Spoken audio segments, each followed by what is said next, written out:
When HDFC AMC was listed on Indian Stock Exchange in August 2018, it rewarded its IPO investors.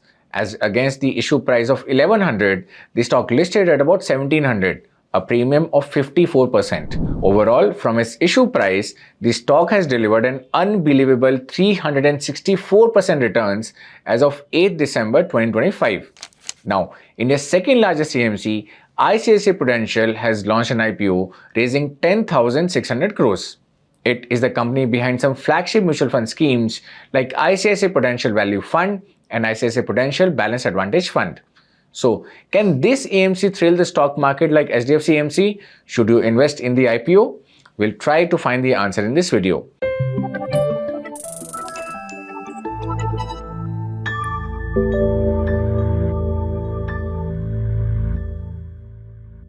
Hello and welcome to ET Money's YouTube channel. ICICI AMC IPO has opened on Friday 12 December and will close on Tuesday 16 December. Now, like our other IPO videos, this video will be divided into certain sections for ease of understanding. We will cover IPO details, business and industry, financials and valuations, key red flags and conclusion. Now, this video belongs to our IPO playlist. To watch our previous IPO analysis, you can explore it. The link is in the description. Okay, let's start with checking the key IPO details.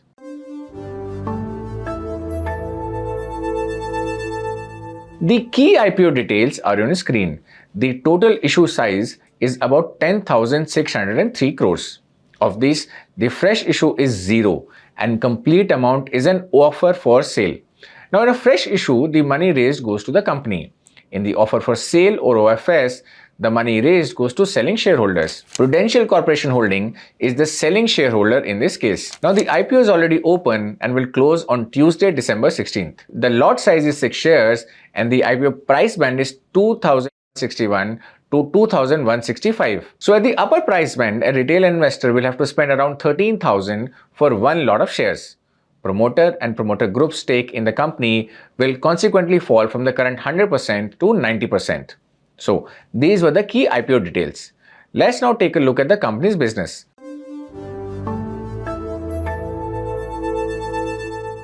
ICICI Prudential is one of the oldest asset management companies in India, with a history of over 30 years in the asset management industry. Now, as of 30th September 2025, it mainly had two business verticals. First, mutual funds, and second, alternates.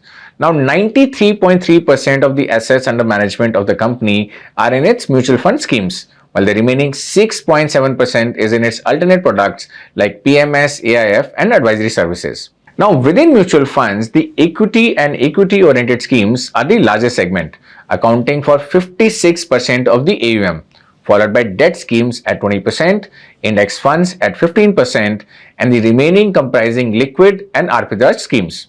Now, in terms of market share, it is the second largest player in terms of quarterly average AUM with a market share of 13.2%.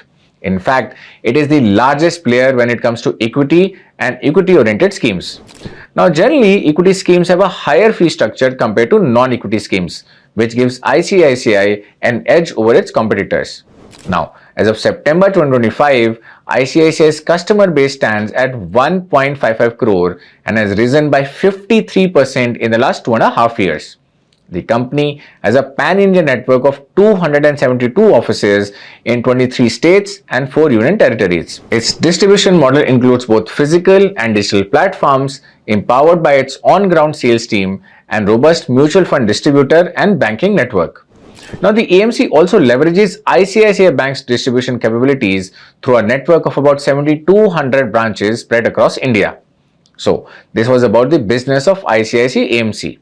Now, as far as the industry's outlook is concerned, the Indian mutual fund space has delivered a strong 18% annual growth in AUM over the last 6 years. A robust domestic economy, steady inflows, and rising participation from the retail investors have driven this expansion. And there seems to be no signs of this growth slowing down. The AUM of the mutual fund industry is expected to grow between 16 to 18% per annum between FY25 and FY30. Now, this suggests a multi-year tailwind for the industry and players. Not only this, SIP AUM growth will be higher at 25 to 27% per annum. And since SIPs are primarily done in equity schemes, Players like ICICI AMC, who are leaders in this space, will benefit. Alright, this brings us to the next section, financials and valuations. But before we start with it, do subscribe to the channel if you aren't already a subscriber. And do press the bell icon so you never miss a video from us. Let's take a look at some key financial metrics of ICICI Prudential AMC. Now, over the last 2 years, the company's AUM has expanded by 33.3% from 5.3 lakh crore to 9.4 lakh crore. This AUM growth has directly supported the top line. Revenues have risen from about 2,800 crores to close to 5,000 crores, driven by fee income on the AUM. Crucially, this growth is also reflected in the bottom line. Net profit has increased from about 1,500 crores to 2,600 crores at a growth rate of 32.2% annually. Even financial ratios strengthen this picture. The EBITDA margins have remained above 70% and ROE has improved from 70% to 83%, highlighting strong capital efficiency within the AMC model. More importantly, the company is debt-free. Now, it's true that ICICI AMC has grown its revenue and strengthened its profitability metrics, but that's only half the picture. To get the full perspective, we must also compare ICICI AMC's numbers with those of other listed players. So, let's do that next. Take a look at the table on your screen. It lists some key financial and industry metrics of 4 of ICICI AMC's listed peers. First, in terms of market cap, at the upper price band, ICICI will be just behind SDFC. So it's going to be larger than Nippon, Aditya Birla and UTI. Now, as of September 30, 2025, ICICI is ahead of all its peers in terms of mutual fund AUM. Its AUM is over twice that of Aditya Birla and UTI. And as far as active schemes and equity schemes market share is concerned, ICICI is ahead of all. Its systematic transactions are also the highest. Now, systematic transactions represent inflows from SIPs and STPs for the latest month, which in our case is September 2025. Now, when it comes to revenue growth, its 2-year growth rate of 32% is significantly ahead of all others. And in profit growth, it is second only to Nippon.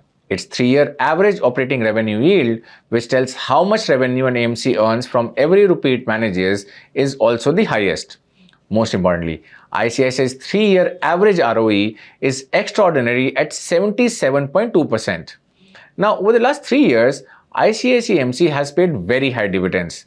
That means most of the profits went straight to shareholders instead of being added to reserves. As a result, the equity base barely expanded, and when equity stays low but profits keep rising, ROE shoots up automatically.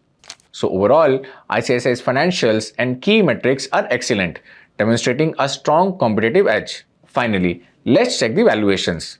Now, as all AMCs have demonstrated sustainable profitability, a useful metric is price to earnings ratio. Now, at the upper price band and considering the post-issue share count, the company's market cap comes to about 1 lakh crore. Now, this market cap divided by FY25 profits of 2,600 crores gives us the price to earnings ratio of about 40.4 times. But to know whether it's high or low, it needs to be compared with the PE ratio of the company's listed peers. Now, in terms of attractiveness of valuations, ICICI is in the third position. It's cheaper than SDFC and Nippon, but more expensive than Aditya Birla and UTI. Alright, let's next take a look at some important red flags of ICICI AMC IPO. In IPO investing, it isn't sufficient to evaluate the business and financials. One must also pay attention to certain IPO related metrics. We discussed them in our video on analyzing IPOs, so you can watch that video to learn more. In that video, you will also find 5 IPO hacks to increase your odds of success in IPO investing. So do watch it. As always, the link is in the description. Alright, now we will discuss the red flags in ICICI IPO based on those metrics. First, 100% of the IPO proceeds will not go to the company but to the promoter. So this money won't be utilized for the company's growth. However, do know that AMC's business doesn't need additional funding for growth prospects. Second, the company admits that it is facing tough competition from existing as well as new players in the asset management industry. Third, the company is dependent on service provided by third parties such as distributors and banks, and any interruption in their services can impact the company's business. Fourth, the company relies on the skills and expertise of its employees, particularly key managerial personnel and senior management. so the company's success depends on its ability to retain them. Fifth, it operates in a highly regulated industry, and any changes in regulations can significantly impact the company's operations as well as financial position. Sixth, the company has pending litigations of 164 crores and contingent liabilities of 14 crores. Now, if these materialize, they could create a financial outflow and impact the company's position.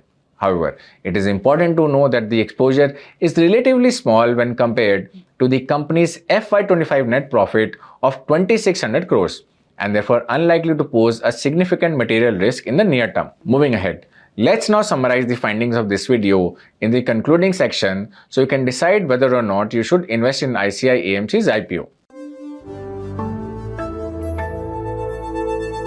The greatest strength of ICICI AMC is the parentage of ICICI Bank and Prudential Group.